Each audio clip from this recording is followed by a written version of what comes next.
आज हमारी चर्चा का मुख्य विषय है कि लड़के के विवाह के बाद गंगा स्नान करना चाहिए या नहीं, भगवान की कथा सुननी चाहिए कि नहीं।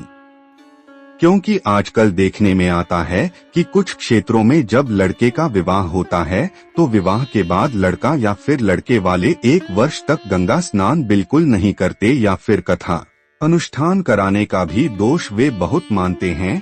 तो हमारे विद्यानंदन शास्त्री जी बताते हैं कि ऐसा किसी भी वेद पुराणों में वर्णित नहीं है कि विवाह के बाद शुभ कार्य मत करो या गंगा स्नान या फिर भगवान की कथा मत सुनो, ऐसा कहीं भी कुछ नहीं लिखा। शास्त्र पुराणों ने जो दिशा निर्देश किया है केवल हमें उसी का ही पालन करना चाहिए। हमारे वेद पुराणों में विवाह के बाद केवल अशुभ कार्यों का ही वर्जित माना गया, जैसे कि सचैल स्नान।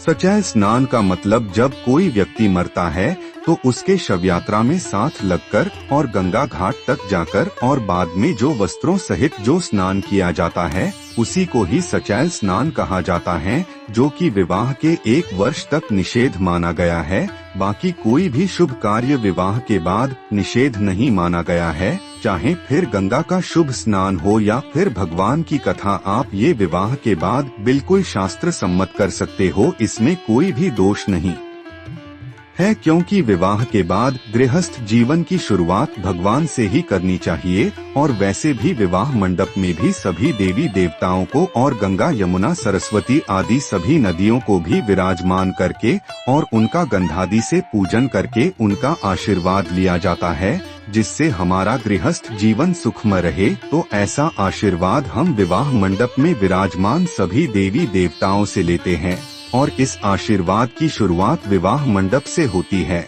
और यही आशीर्वाद वर कन्या के जीवन में हमेशा जीवन पर्यंत तक रहना चाहिए। इसलिए कभी भी भगवान की कथा या भगवान का दर्शन और गंगादि देव स्नान का त्याग नहीं करना चाहिए। अगर वीडियो पसंद आया हो तो इस वीडियो अपने मित्र बांधवों को जरूर शेयर करें और हमारे YouTube चैनल को सब्सक्राइब करना न भूलें, क्योंकि ऐसे ही ज्ञानवर्धक जानकारियाँ आप तक पहुँचती रहें।